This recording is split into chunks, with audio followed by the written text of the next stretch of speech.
52 week I stocks வந்து நம்ம analyse பண்ணியிருந்தோம். தென் அதுக்கு அடுத்தது ஒரு ரிவ்யூவும் போட்டிருந்தோம். இப்போ தேர்ட் வீடியோ தான் இது. ஸோ நம்ம ஃபஸ்ட்டு வந்து டார்கெட் வந்து ஸ்டேட் பேங்க் ஆஃப் இந்தியா வந்து சீக்கிரமாகவே ரீச் ஆகிடுச்சு. அதுக்கு அடுத்தது பார்த்தீங்கன்னா ஃபர்தராக அது புல்லிஷ் மொமெண்டம் தான் போயிட்டு இருந்தது. ஸோ அதுக்கு அடுத்தது நம்ம பார்த்தீங்கன்னா கனரா பேங்க் வந்து நம்ம அனலைஸ் பண்ணியிருந்தோம்.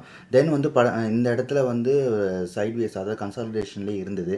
ஸோ இந்த ஜோனை வந்து ஒரு ஸ்ட்ராங் கிரீன் கேண்டில் பிரேக் ஆனால் நம்ம ஃபர்தராக என்ட்ரி ஆகலாம். ஸோ என்ட்ரி ஆனால் நமக்கு வந்து டார்கெட் வந்து 145 வரைக்கும் போகுன்றது நம்ம வந்து ப்ரிடிக்ஷன் பண்ணியிருந்தோம். ஸோ இப்போ நம்மளோட டார்கெட்டை வந்து கனரா பேங்க் வந்து ரீச் ஆயிடுச்சு. ஸோ நெக்ஸ்ட்டு நம்ம வந்து செகண்ட் டார்கெட் எது கொடுத்துருந்தோம். ஸோ 158 கொடுத்துருக்கோம். ஸோ வெயிட் பண்ணி பார்ப்போம். ஸோ நெக்ஸ்ட்டு பார்த்தீங்கன்னா பஞ்சாப் நேஷ்னல் பேங்க் வந்து நம்ம அனலைஸ் பண்ணியிருந்தோம். பஞ்சாப் நேஷ்னல் பேங்க் வந்து so near close to target கிட்ட போயிட்டு ஒரு சைட்வேஸ் இருக்குது.